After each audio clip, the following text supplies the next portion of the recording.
London, 1888. The city breathes in smoke and exhales fog. Gas lamps cast a weak glow on narrow streets, slick with rain and filth. This is the capital of the British Empire, the most powerful nation on earth. But beneath its wealth and grandeur, London hides something rotten, something violent. This is the story of Jack the Ripper, man who murdered without mercy, terrified an entire city, and vanished into history without leaving a name, a face, or a grave. To understand Jack the Ripper, you first have to understand Victorian London, not the polished city from paintings, but the city that existed in the shadows. By the late 19th century, London was the largest city in the world, with over 5 million people. Industrialization made it an economic powerhouse, but this growth came at a terrible cost. For every wealthy gentleman dining in a candlelit hall, thousands were starving in overcrowded slums. The East End district of Whitechapel was a maze of narrow streets, cheap lodging houses, and decaying tenements. Families were crammed into single rooms.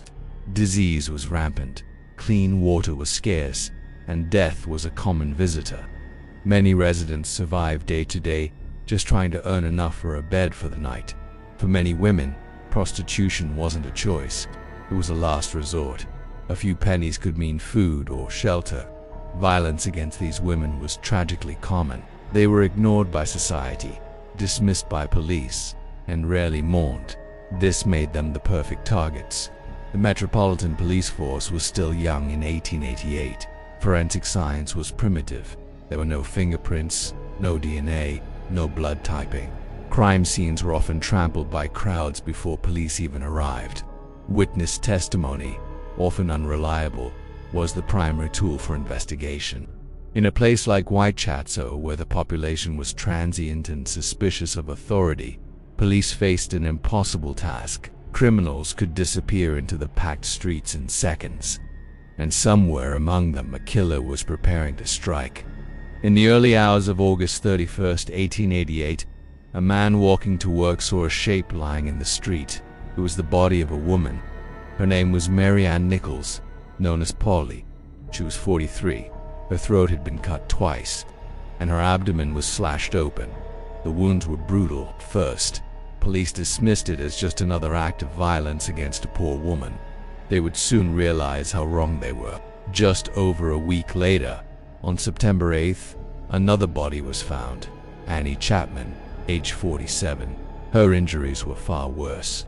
Her throat was cut, her abdomen opened, and parts of her internal organs had been removed and taken. This wasn't random violence.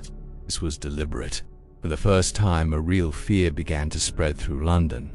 As newspapers reported the murders, the similarities became impossible to ignore. Both victims were poor, middle-aged women. Both were killed in the early morning hours. The killer struck quickly and vanished without a trace. Rumors spread like wildfire. A madman was loose. On the night of September 30th, panic turned into hysteria. 2 women were murdered within an hour of each other. First, Elizabeth Stride was found with her throat cut. Police believe the killer was interrupted before he could finish. Less than an hour later, Catherine Eddowes was discovered in Mitre Square. What was done to her body shocked even seasoned investigators. Her face was slashed, her abdomen opened, and her organs were removed and taken away. The killer had returned to finish his work. London erupted. Newspapers printed graphic details. Headlines screamed warnings. Citizens armed themselves with clubs and knives. Vigilante groups roamed the streets. The police were completely overwhelmed. They questioned hundreds of suspects, conducted raids, and offered rewards. Nothing worked. Then, on November 9th, the most horrific murder of all occurred. Mary Jane Kelly was found in her own room. Unlike the other victims, she was killed indoors, giving the killer time. The mutilation was so extreme that it was beyond comprehension. After this, the killings stopped. No arrest was ever made. No confession was ever received. Jack the Ripper vanished as suddenly as he had appeared. As London reeled from the murders, something else began to arrive.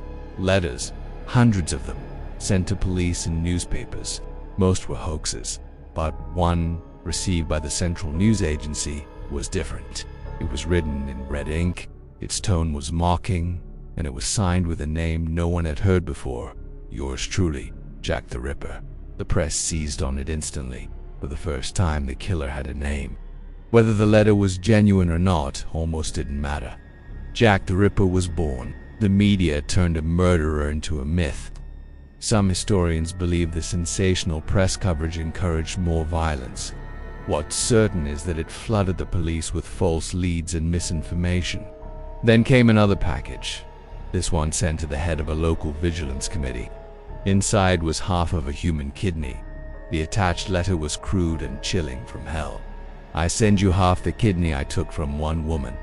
Medical exams suggested it might have come from Catherine Eddowes. Was this finally proof, or just another coincidence twisted into legend? We still don't know for sure. Over the decades, more than 100 men have been accused of being the Ripper. Theories have pointed to doctors, butchers, and even members of the royal family, though those claims are unproven. Some believe that the killer lived in Whitechapel, blending in with the poor and knowing the streets perfectly. In recent years, DNA testing on old evidence has been used to identify suspects, but these findings are widely criticized due to contamination. No suspect has ever been proven guilty beyond a reasonable doubt.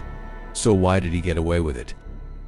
First, his victims were marginalized, and crimes against them weren't a priority until the fear spread. Second, policing methods were primitive.